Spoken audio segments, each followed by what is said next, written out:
Okay, so good evening, third year. So this video is the coverage of your midterm exam. So pasensya na kayo, medyo late na tong video lecture na isisend ko sa inyo. Kasi ito yung isa sa pinaka-demanding na subject eh. Kaya ginawan ko muna ng PowerPoint. Hindi kasi natin ma-appreciate yung discussions regarding first aid if wala kayong nakikitang mga graphics and pictures. So bear with me kasi marami ditong mga terms and definitions, mga medical terms na kung saan medyo mahirap siyang intindihin. Cause criminology kasi tayo, di ba? So hindi tayo masyado sa medical field, pero we will do our best para nang sa ganun ma-explain natin in the simplest manner na para ma-absorb natin ng maayos. Okay? So, first aid measures for selected situations. So, sabi natin selected situations because ang first aid kasi napakaraming gamit ng first aid. Okay, pumili lang tayo ng mga most of the common situations na kinakailangan ng first aid. So, first one, we have shock. Okay? Pag sinabing shock, hindi po yan yung shock na nagulat. Ibang nakita mo yung crush mo, bigla ka na-shock. Nakita mo yung kachat mo, bigla kang na-shock, di ba? Mga ganun. Hindi. Pag sinabing shock, it is a critical condition brought on by the sudden drop in blood flow. Ibig sabihin, pag merong shock ang isang tao, bumababa po yung kanyang blood pressure. Okay? So, bumababa yung kanyang blood pressure through the body. So, ang shock may result from trauma. Pag sinabing trauma, yung sabihin natin is na-disgrasya, di ba? So, heat stroke. Pag na-heat stroke po, pwede po magkaroon ng shock. Blood loss, kapag nauubusan ng dugo, yung isang pasyente. For example, kung meron siyang open wound, meron siyang sugat at tuloy-tuloy ang paglabas ng dugo sa kanya, malaki ang possibility na magkaroon siya ng shock. And of course, kapag merong allergy reaction. It also may result from severe infection, poisoning, severe burns, or other causes. So shock keeps organs from getting enough blood or oxygen. Napakadelikado po ng shock sa isang tao. Okay? Kasi kapag merong shock ang tao, for example, nauubusan na siya ng dugo. Kapag nauubusan ng dugo ang isang tao, logically, hindi na makakakuha ng sapat na oxygenated blood ang isang tao. So, yung mga organs niya on different part of the body, magkakaroon na po ng failure. So, pag nagkaroon ng failure yan, malaki ang possibility na it is very fatal. Madali pong, maari pong mamatay yung ating pasyente. Okay, so ito po yung mga causes of shock. Nasabi ko na kanina, but let's discuss it again. Severe allergic reaction, significant blood loss, heart failure, blood infection, dehydration, poisoning, and burns. So, what are the signs and symptoms of shock? Kapag ang isang pasyente, for example, nakasaksi kayo ng vehicular accident, ibang motor, okay, nagsarili, sabihin natin nagsarili, nadisgrasya siya, and napansin natin sa pasyente, humihina na yung kanyang humihina na yung pulso niya, okay, or wala na siyang pulso, maaring may shock na yan. Ano pa, irregular yung heartbeat niya. Ano pa, yung paghinga niya mababaw lang tapos mabilis, diba? Ano pa, lightheadedness, nahihilo siya. Okay, ano pa, parang namumutla siya, pinagpapawisan. Okay, ano pa, dilated pupils and lackluster eyes. So those are the signs and symptoms na yung tao ay maaring merong shock. Meron din pong chest pain, yung pananakit ng dibdib, nausea, medyo nasusuka, confusion, naguguluhan, anxiety, parang nawo-worried siya, parang natatakot siya, hindi siya mapakali, decrease in urine, thirst and dry mouth, low blood sugar, and of course, loss of consciousness. Mawawalan siya ng malay. So hindi ko na i-discuss yung mga iba't ibang klase ng shock for the meantime, no? Kasi medyo medical term na yung mga yan. Let's focus on the treatment pagdating po sa shock. Kapag ang isang shock pasyente ay na-distinguish natin na meron siyang shock, unang-una tawagan po natin 911. Diba? Ambulansya. Okay, number 1 po yan kapag shock. Second one, pahigayin natin yung pasyente tapos itaas natin ng konti yung kanyang paa. Okay, so siguro mga 1 to 2 feet siguro. Kahit 1 feet lang pala na naka-elevate. Kahit ipatong lang natin sa maliit na upuan yung paa niya. Okay? Next, keep the person still. Diba? Huwag natin hahayaan na yung tao ay mawalan ng malay or pagalaw-galaw. Okay? Dapat relax lang. Next, kung sakali po na biglang hindi na siya huminga, nawala ng pulso, syempre gawin na natin CPR. Okay? Cardiopulmonary resuscitation. Okay? Tapos, next na gawin natin, kapag may shock yung tao, paluwagin lang natin yung mga damit niya. For example, kung babae, yung strap ng bra niya o yung lock ng bra niya, tanggalin po natin. Tapos, kung meron naman siyang sintron, mapababae or lalaki, kalasing muna natin yung sintron. Even yung botones ng kanyang pantalon. Okay? May underwear naman yun, so wala namang problema dun. And then, ito, kailangan din po natin, kapag merong shock yung isang pasyente, kailangan po nating panatilihin yung kanyang temperature o yung temperatura niya. So, kung normal na temperature ng tao ay 37, pag may shock kasi ang tao, malalamig po yan. Yes. Lalong-lalo na kapag yung tao ay nauubusan ng dugo, feeling yan, nanlalamig na siya. Pag nanlamig po yan, delikado po yan. So, ang treatment po dyan, kailangan po natin siyang bigyan ng blanket. Okay, kung wala naman pong blanket, meron po akong binili na first aid material. Papakita ko sa inyo sa Monday. Yung kulay silver na parang foil. Okay? Manipis lang siya. Parang siyang papel. Pero kapag kinumot mo siya, talagang maiinitan ka. Papawisan ka. Next, if the person vomits, di ba, nagsuka yung pasyente, or may lumabas na dugo sa bibig niya, kung wala naman po tayong pinagsususpetsa na spinal injury nung pasyente, kailangan po natin siyang ipagilid.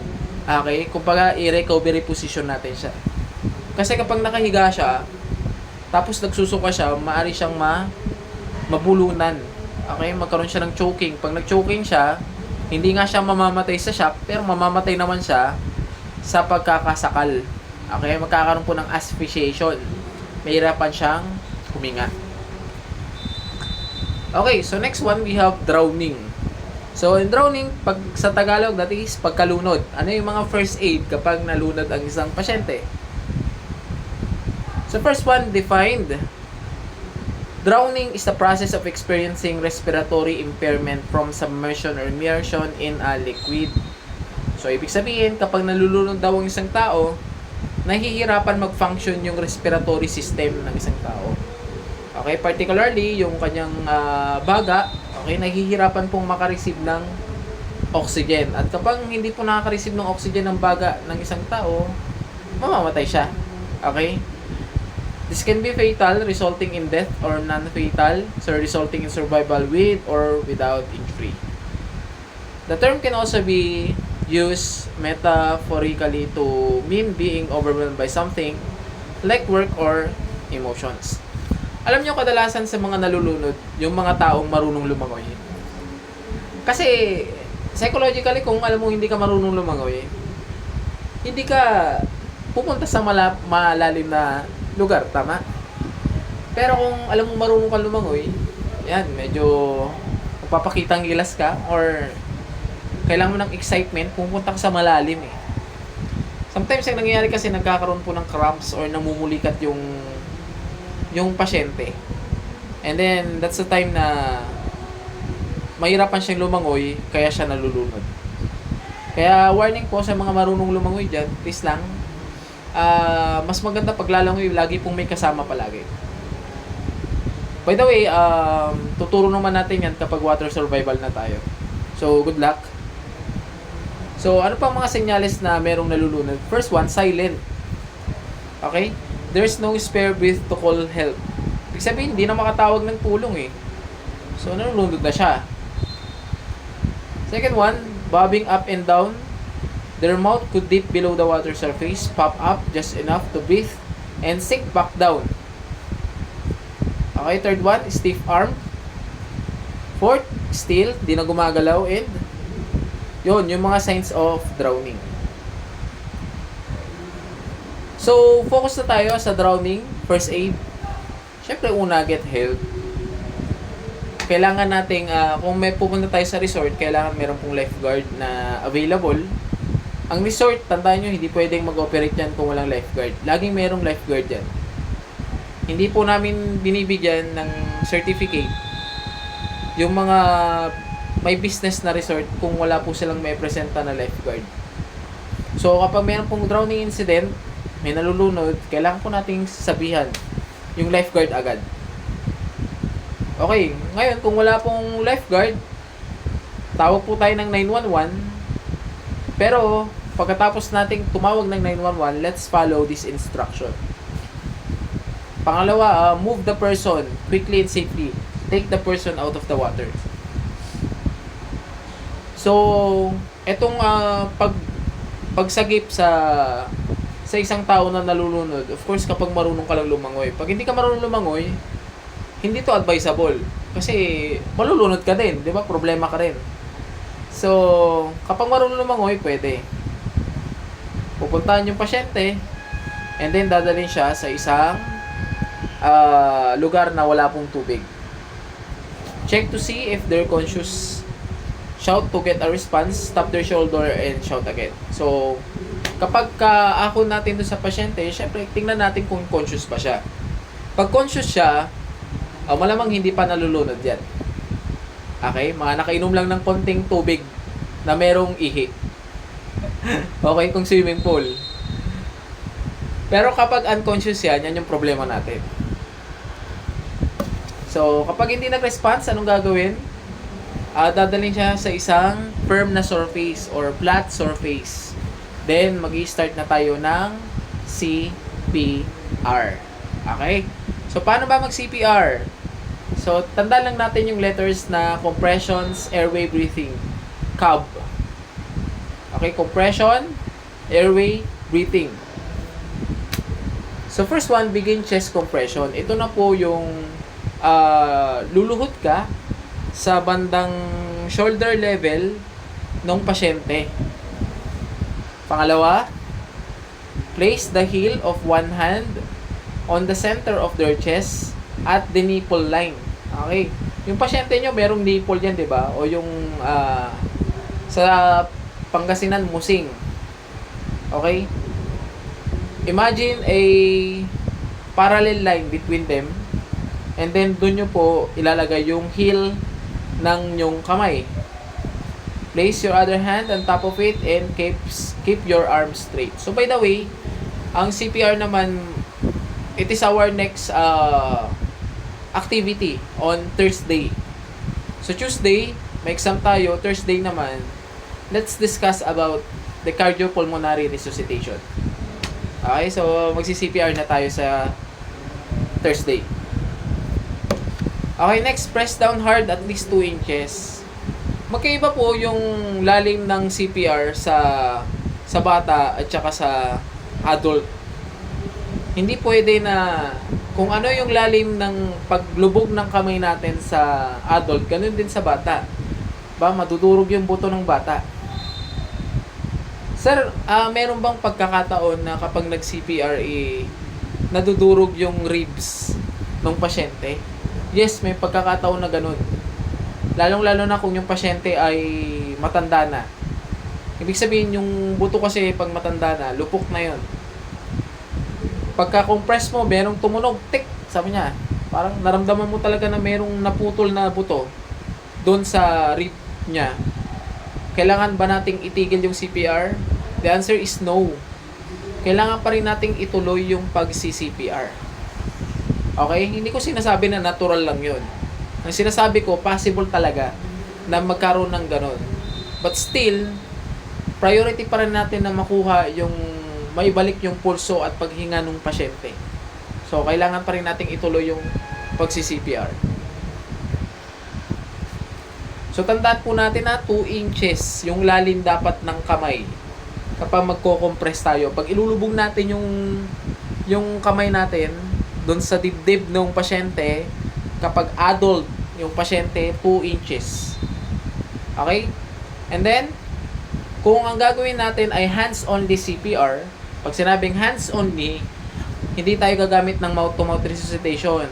What are we doing is only a compression. So, dapat makagawa tayo ng 100 to 120 chest compression sa loob ng 1 minuto. Keep going until person begins to or help arrives.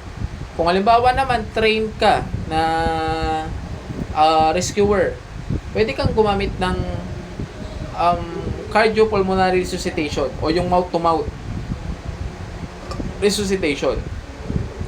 Ang ginagawa naman kapag mouth-to-mouth resuscitation, instead na 100 to 120 compression ang gagawin, 30 compressions lang.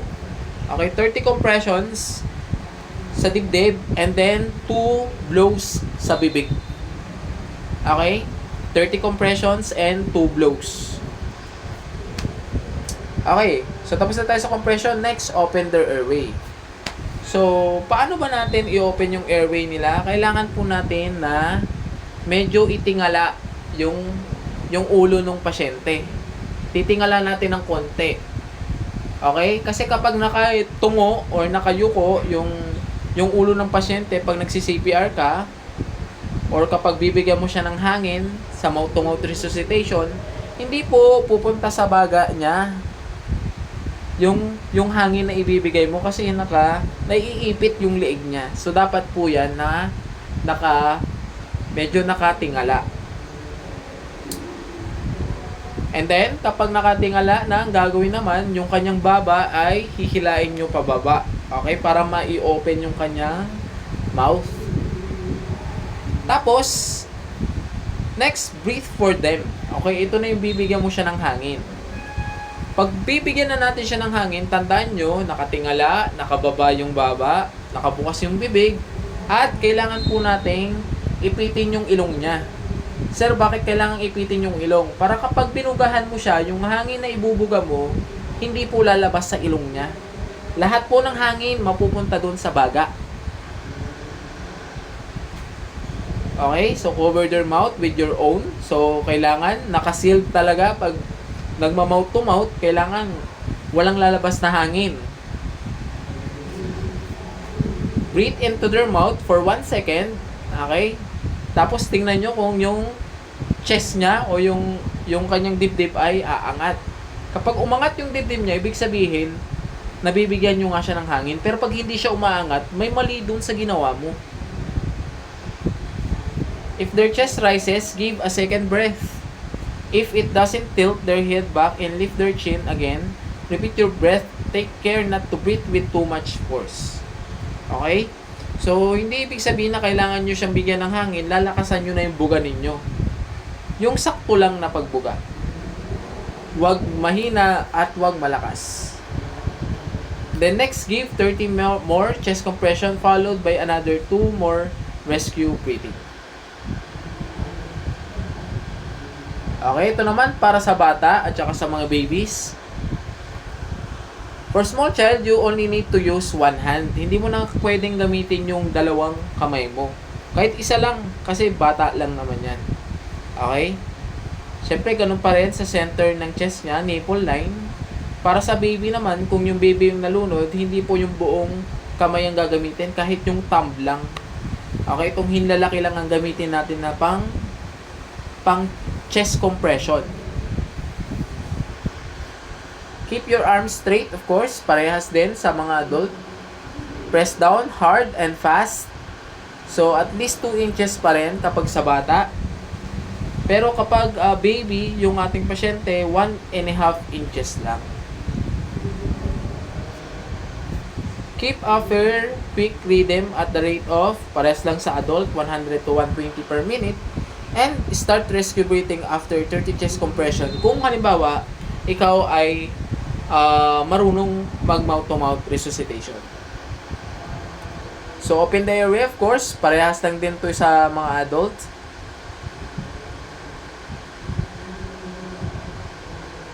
Okay. So, parehas lang yung proseso niya sa adult.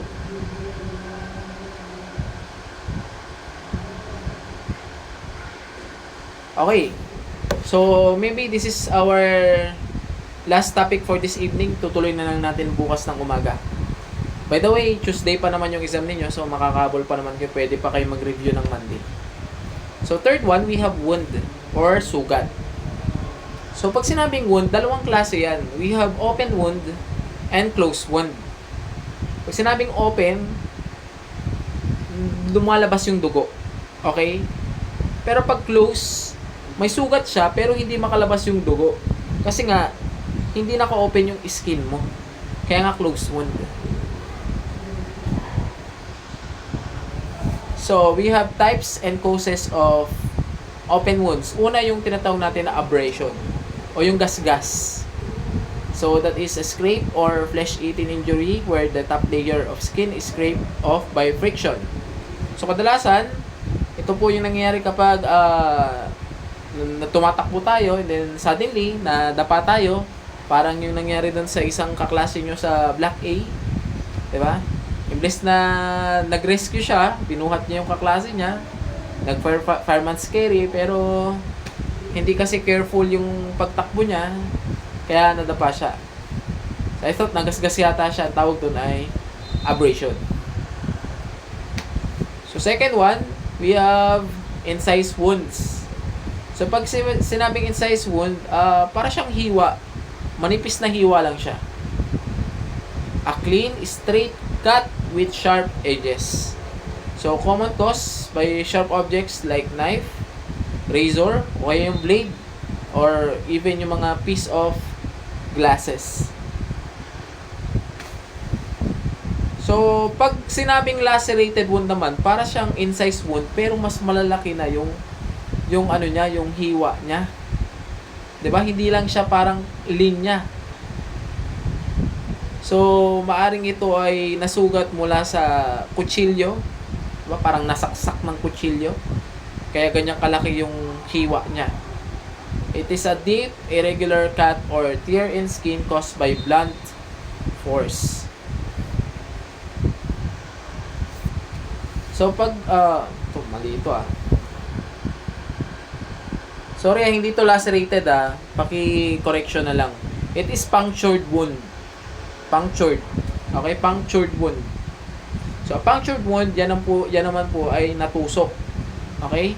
Natusok ng mga payo, ng pako, karayom, or even yung mga bullet shot. Yung entry shot kasi pag exit, hindi po ganyan yung itsura ng exit.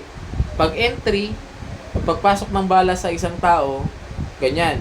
Regular yung shape niya. Pero pag labas ng bala, sa katawan ng tao, irregular na yun.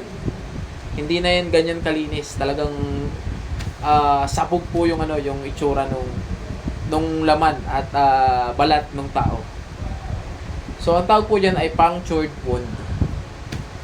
Next one is avulsion wound. So, avulsion wound, ito naman po yung nakikita sa mga aksidente, vehicular accidents, or even sa mga explosions. Kapag nasabugan ng mga paputok, ganon, avulsion wound makikita dyan. Tearing away of body structure such as skin from its normal attachment. So, ano ba yung mga first aid sa open wound? Una, tandaan ninyo, direct pressure. Kapag meron pong sugat ang isang pasyente, hindi nyo po tatalian. Okay? Hindi nyo po tatalian agad. Yung tatalian, that is final resort. Ibig sabihin yun yung huli na pwede nating gawin. Pero kung halimbawa, pwede natin siyang remedyohan. Kumbaga, pag ginawa natin itong direct pressure, huminto yung pagdurugo or hindi na siya masyadong dumudugo, okay na yon. Hanggang sa dumating yung ambulansya. Okay? So, ibig sabihin, kapag meron palang pasyente na may sugat, tapos tuloy-tuloy yung pagdudugo niya, tapos kumuha tayo ng gasa, kumuha tayo ng gauze, okay? Tapos, tinapal natin dun sa sugat ng pasyente, diinan lang natin, kapag huminto yung sugat or huminto yung pagdurugo, okay na yon. Okay, kahit na hanggang doon lang yung gawin ninyong step, ayos lang. Hindi na natin kailangan pang gumamit ng iba pang first aid treatment para sa isang open wound. Hintayin na lang natin na dumating yung tulong and then that's it. Next one, elevation. Kung halimbawa hindi po humihinto yung pagdurugo, malakas pa rin yung pagdurugo. For example, yung kanyang sugat ay nasa kamay, gaya ng nakikita nyo sa picture, kailangan nyo lang pong itaas yung kanyang kamay. Okay? Sir, ano pong logic nun? Bakit kailangan itaas yung kamay? Hindi ba nakakangawit yun, sir? Yes, nakakangawit yun.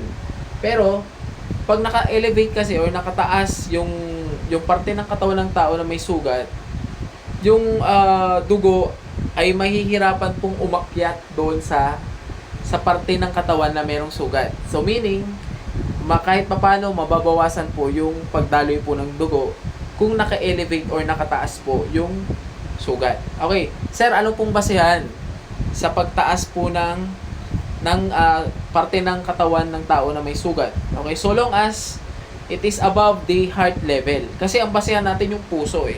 Kasi nga puso ang nagpapump ng dugo. So meaning kahit na kung halimbawa ito yung puso natin, nasa dibdib natin, di ba? Kailangan lang natin na itaas yung parte ng katawan natin na may sugat. Dapat mas mababa yung level ng puso kaysa doon sa parte ng katawan na may sugat. Sir, paano kung halimbawa yung sugat naman ay nasa paa? Kailangan ko bang itaas yung paa ko habang nakatayo? Siyempre, ang engot mo naman kung ganun yung ginawa mo. Siyempre, pag gawin mo, humiga ka. Okay, hihiga ka, tapos itataas mo yung paa mo. Okay, alam naman ang gagawin mo. May sugat ka sa paa, tatayo ka, tapos itataas mo din yung paa mo. Di ba? Mahirapan ka pag ganun. So, gagawin mo, hihiga ka, tapos itataas mo yung paa mo na merong sugat. Ganun lang kasimple. Okay, next naman is pressure on the supplying artery. Kung halimbawa, dalawa kayo na responder. Yung isa nag-direct pressure, pero dumudugo pa rin. Yung isang responder, pwede niyang gawin to. Ipe-pressure niya lang yung pinakamalaking ugat. Okay? Na nagsasupply ng dugo dun sa parte ng katawan na may sugat. For example, kung yung sugat niya nasa kamay, ang artery na nagsusupply ng dugo dyan is yung tinatawag natin na brachial artery. Yung nakikita nyo sa picture, yan po yung malaking ugat dyan sa likod ng siko natin. So, gagawin po dyan, iipitin po yan or ipe-press po. Nang sa ganun, mabawasan po yung pagdaloy ng dugo doon sa sugat. Okay? So, ibig sabihin, kung mababawasan yung pagdaloy ng dugo, mababawasan din po yung paglabas po ng dugo doon sa kanyang sugat. Okay? So, that is pressure in the supplying artery. Okay, and last one is the use of tourniquet. Tandaan ninyo na ang paggamit ng tourniquet is a last resort. Hindi po tayo pwedeng gumamit ng tourniquet agad-agad kasi delikado po ito. At saka, masakit po ito. Okay? Paano po maglagay ng tourniquet? Pass the red tip through the buckle and tie tourniquet 2 inches above the wound. For example, kung yung sugat nyo ay nasa kamay, okay, kailangan nyo lang pong magsukat ng 2 inches mula dun sa sugat nyo sa kamay. For example, nasa pulso yung sugat. O magbilang tayo ng 2 inches. Tapos, dun natin ilagay yung tourniquet. Okay? Next, pull the velcro tape tight and fasten it back on itself. So, may velcro kasi yan yung tourniquet. Kailangan nating iikot doon sa taas ng parte na merong sugat. Okay? Then, pag na-strap na natin yung velcro niya, kailangan na nating iikot yung stick niya. Okay? Twist the rod until the bleeding stops. Kumbaga, talagang hihigpitan mo yan. Okay? By the way, bago kayo maghigpit ng tourniquet, maglagay muna kayo ng padding. Okay? Maglagay muna kayo ng konting kahit panyo man lang para hindi po masira yung skin ng part kung saan kayo maglalagay ng tourniquet. Okay? Next, after nyong i-twist yung tourniquet, nakita nyo na huminto na yung pagdurugo dahil nga inipit nyo eh. Okay?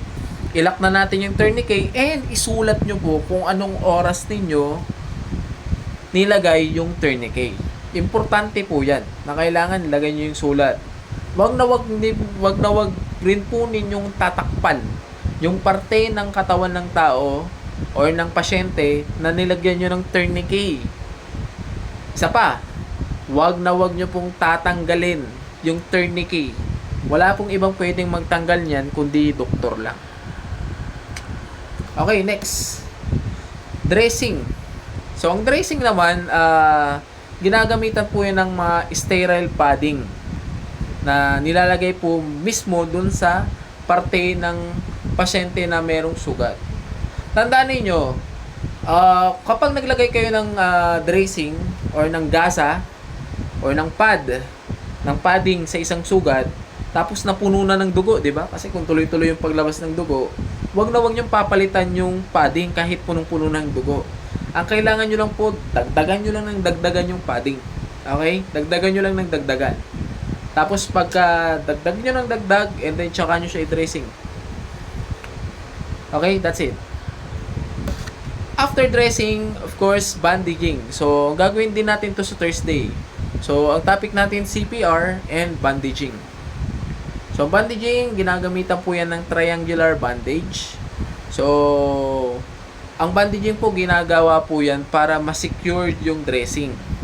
Okay? Kasi ang ginagawa dyan, after natin na i-dressing yung sugat, ang pinangtatali po dyan, bandaging na. Okay? Pwede pong gumamit ng elastic bandage, yung kulay, yung bilog, yung binili natin na parang goma. 'Di ba? Elastic bandage po 'yon. And then yung triangular bandage. Yun po yung ginagamit po dyan para ma-secure natin yung dressing, hindi siya mahulog. Okay, so those are the first aid treatments sa open wound. Now, let's discuss about the closed wound. So first example or type of closed wound is what we call petechiae. Ang petechiae, that is a tiny red or purple spots that appear under the skin due to minor bleeding from broken capillaries. They can look like a rash but they are flat and don't lose color when you press on them. Petechiae can be caused by physical straining, certain medications, or various medical conditions like infections, blood disorders, or cancers. Diba? Ito medyo bihira naman na makikita to sa tao. Kaya kapag meron ganito ang isang pasyente, dalhin na kagad po sa doktor. Okay, baka, tingnan mo, nakakatakot, baka cancer yan. Baka blood disorder yan. Ibig sabihin, may sakit siya sa dugo eh. Okay? So, that is about petechiae. Second one, ito, very common na nakikita natin na type of closed wounds, pasa, o yung tinatawag natin na contusions. Contusion is a medical term for a bruise, which is an injury that happens kung halimbawa is naihampas natin sa isang matigas na bagay yung parte ng katawan natin. Okay? Or natamaan ng blunt object. Pag sinabing blunt, yun po ay hindi po matalas na object. Okay? For example, bola ng bilyar, 'di ba? Naibato sa iyo, tumama sa hita mo, ganyan ang mangyayari. Ano pa? Sa fraternity, 'di ba? Meron po yung hinahampas ng paddle.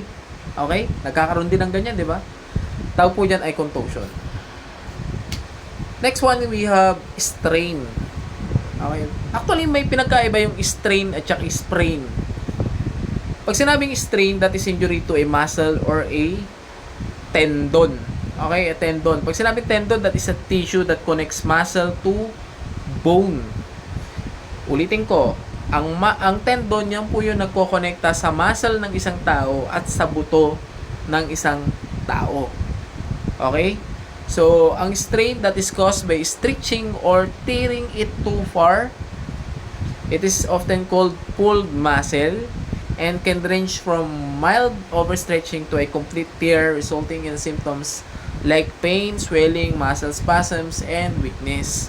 So, that is strain. Pag ang usapan natin ay tendon or muscle, tapos na overstretch natin, actually, nangyayari din to, itong strain na to kapag yung nagbabasketball minsan, tas nasobrahan yung talon, nasobrahan yung stretch ng pusoy baking. Kadalasan dyan sa pusoy baking dyan nangyayari yung strain na yan tapos masakit.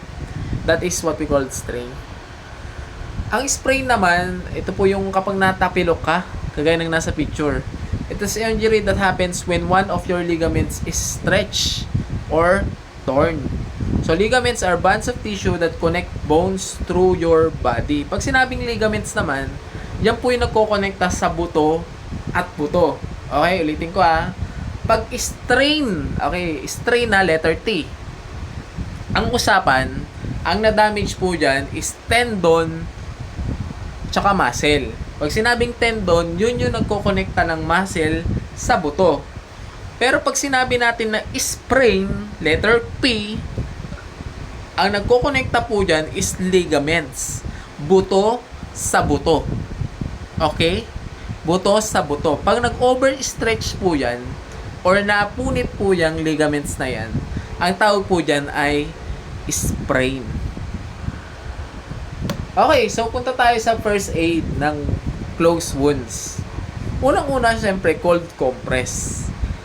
Halimbawa, pag nagkaroon ng pasa, nagkaroon ng petechiae, nagkaroon ng sprain, nagkaroon ng strain, hanapin kagad natin yelo. Okay? Yelo. Tapos, i-apply natin dun sa lugar kung saan yung affected area. Okay.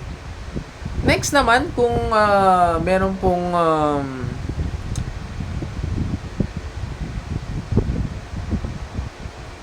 meron pong sprain or strain, 'di ba? Pwede po tayong gumamit ng splinting, 'di ba? Ang splinting kasi for ano 'yan for immobilization. Pag sinabing immobilization, ginamitan ka ng splinting, hindi mo maigagalaw 'yan. Okay?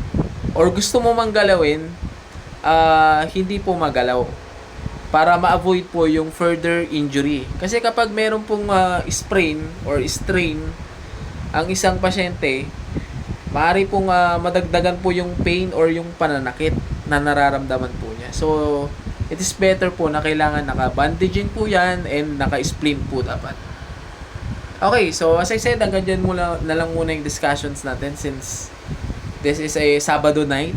Diba? Kailangan nating magpahinga ng maaga. Pasensya na kayo at ngayon lang ako nakapag-send ng video lecture. Alam ko naman kasing matalino kayo Sa lahat ng tinuturuan ko from first year to fourth year, yung third year ang pinakamatalino.